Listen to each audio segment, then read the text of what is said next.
Welcome to the Talkin VAWLS Network. My name is Boogie Bentley. We are just a little over 24 hours from Tennessee taking on South Carolina inside a Neyland Stadium.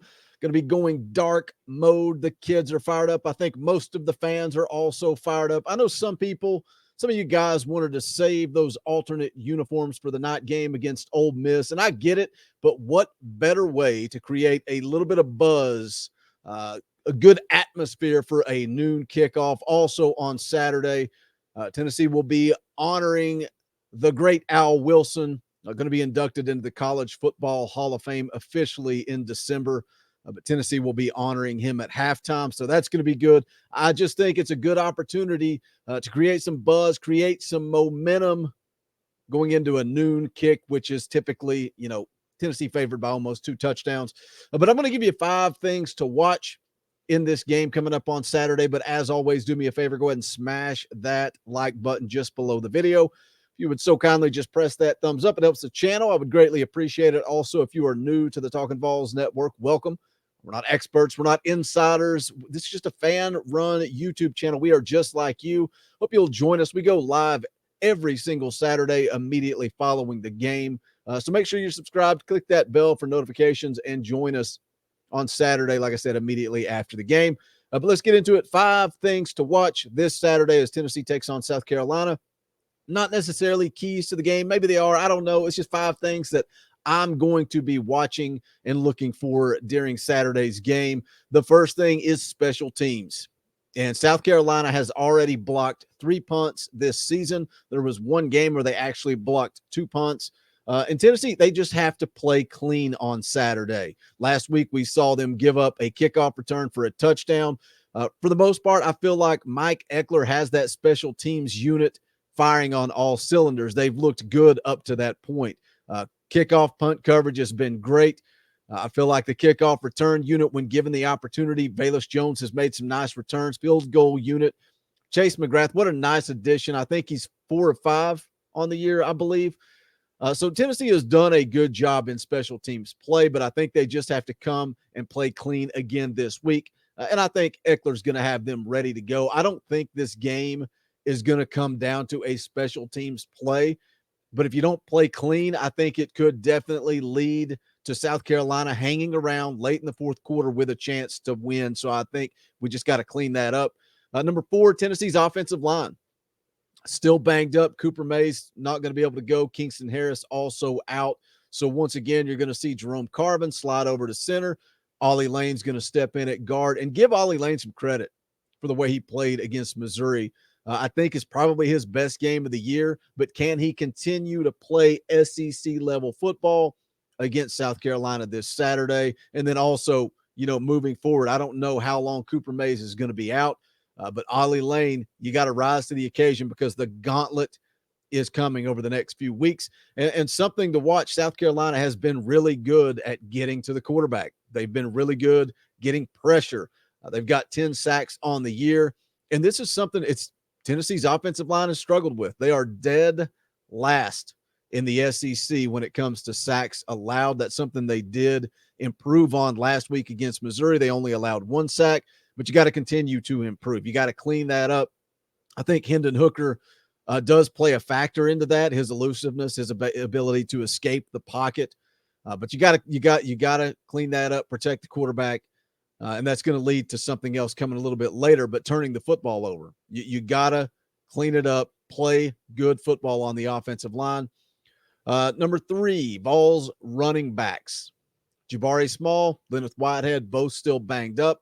Jaylen Wright also dealing with an injury. And let me say this. I feel like, Leonard Whitehead, we talked a lot about him in the post-game show. He looked really good against Missouri. Really good. Ran the ball well. Does sound like that Whitehead and Small will both attempt to play. But look at Jabari Small. Just over the last few weeks, every single week, he attempts to go out there and give it a go. But then we see him right back on the sideline nursing that shoulder injury. I know I've said it over and over and over on this channel, but Austin Price talked to some people inside the program that said if Jabari Small had this injury during spring practice, the guy's missing at least 3 weeks. But we see him every single week go out there and try to compete. That's Whether you agree or disagree, going back to Cooper Mays, when he was in the game, beat all the pieces, one arm, one leg, hobbling around. We need more guys like Cooper Mays, more guys like Jabari Small that truly give their all for Tennessee. Going back to Al Wilson, honoring him at halftime. That guy is the definition of Vol for life. He wasn't above getting in a fist fight on the practice field if you weren't giving your all. So I love to see guys like Cooper Mays, guys like Jabari Small out there giving it their all every single week. But what does that running back room look like, throughout practice this week? Coming off of 458 rushing yards, and that's against the worst rushing defense in the SEC, Missouri. In South Carolina, they're not as bad as Missouri, but stopping the run is still a weakness for them. They're giving up 144 yards per game on the ground. Curious to see, one of the names that pops up in this comment section every single video is D. Beckwith. How much run did he get in practice? Is he going to be ready to go in? We'll see how the running back rooms looks. Tyon Evans, obviously a stud. They're gonna feed Tyon Evans, get him as many touches as possible. But this offense clicks better when you've got a stable of running backs. You're able to rotate, keep guys fresh. But it all starts with the running game, guys. This offense starts with the running game. Yes, Josh Heupel likes to throw the ball around. We see it, but it starts up front, and it starts with the running game. Number two thing I'm going to be looking for, and this has been my number one every week doing this video, but it's number two this week, and that's because consistency, but it is Hendon Hooker. Do we continue to see him progress? Do we continue to see him get better? Because it seems since he took over, when Joe Milton went down and Hendon Hooker started getting all those first-team reps, we have seen him get better and better each week. So how does he look another week in the system, another week as QB1, taking all those reps, developing his timing with his wide receivers, getting better, running this offense efficiently and fast, as quick as Josh Heupel wants to go? And the same for Jerome Carbon. We have seen this offense start to run quicker the more he gets comfortable, and Hendon Hooker get comfortable. On the Josh Heupel show on Sunday, he said he likes the speed that Hendon Hooker's running, but he says sometimes he comes up to the line and he wishes he was ready to go. Just snap the ball and go, but Hendon Hooker kind of hesitates for a second, then snaps the ball. So still room for improvement there, but I do like the way Hendon Hooker is running this offense as he takes more and more reps with the first team. He is currently the fifth most efficient quarterback in all of college football. How long has it been since we've seen a Tennessee quarterback at the top of that list? So I want to keep an eye on Hendon Hooker. I want to see him continue to get better. We called him Steady Eddie throughout camp, and then we talked about him managing the game. That's out the window. Hendon Hooker's a baller. Hendon Hooker is going out and playing games. Can he take over a game? Not to skip ahead of South Carolina, but can he take over a game like Ole Miss? Can he compete with the best of the best? Because I think he has proven he can go out. I expect a big game from him on Saturday. I expect Hendon Hooker to go out and compete and not just manage the game. Number one thing I am watching on Saturday is the turnover margin. It's the biggest concern for me when it comes to this game.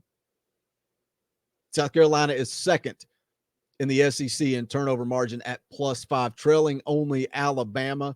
They lead the SEC in interceptions with 9. 3 of those 9 have been returned for touchdowns. Senior safety Jalen Foster leads the NCAA with 4 interceptions. That's the way you can change a game. Talking about special teams and play clean and how I don't think that will change the outcome of the game necessarily. Turnover margin, you start throwing pick sixes, that can change the outcome of the game. So Hendon Hooker specifically has to continue to protect the ball. He's only got the 1 interception on the season in the Pitt game. I feel like he hasn't really thrown into traffic a lot, but the one thing he has done, and he did clean it up last week, but that's put the ball on the ground.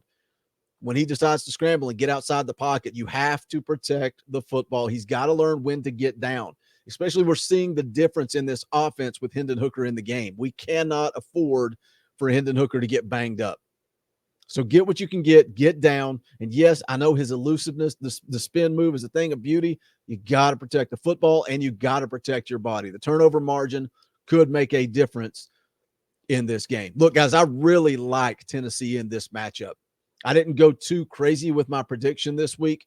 You can go back and check out the South Carolina scouting report for that, or we also do the predictions during the live streams. But honestly, I just don't have the trust in this team yet, battered ball syndrome, right, to go big on a prediction. But I could definitely see Tennessee putting a beating on South Carolina and carrying that momentum into the Ole Miss game next week.